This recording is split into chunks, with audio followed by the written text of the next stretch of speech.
Hi, I'm Nora Afana, and my video summary presentation is on the unspeakable crime of abortion by Pope John Paul II.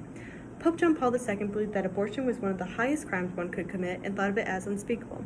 But over time, the way abortion has been viewed has been progressively skewed in his eyes. He believed that the acceptance of abortion was a sign that the morality of the masses was distorted, and that people could no longer tell the difference between good and evil. The Pope wanted to call abortion what it was, without sugarcoating it to spare the feelings of others: the deliberate and direct killing, by whatever means it is carried out, of a human being in the initial phase of his or her existence, extending from conception to birth.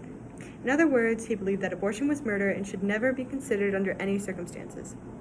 From the time of conception, an unborn child is formed within the mother.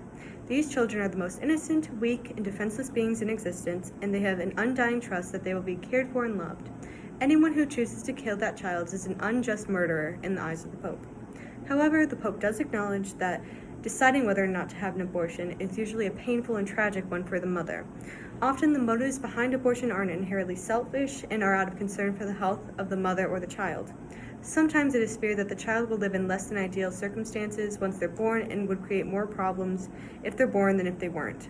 Nonetheless, none of these reasons, or any reasons at all, are justified in the killing of an innocent child.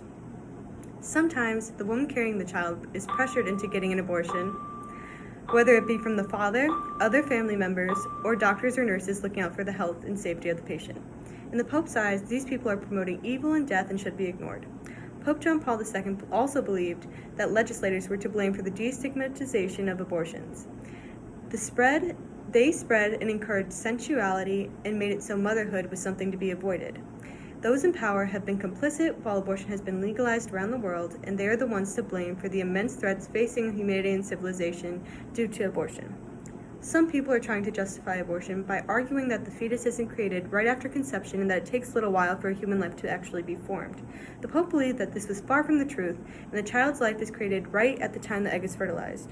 The second the sperm reaches the egg, a human life is formed, and there is a unique spiritual soul living inside the mother. Even if the soul cannot be found through factual data, research on the human embryo has shown that there is a personal presence at the moment of the first appearance of human life. The Pope felt that there was too much at stake when it came to abortion. Even if there was no proven human life inside the abortee, was it really worth the risk of killing an innocent child? Science and philosophy aside, the Church has taught that the result of human production, from its very first moments of existence, should be granted unconditional respect, which is the right of the human being conceived.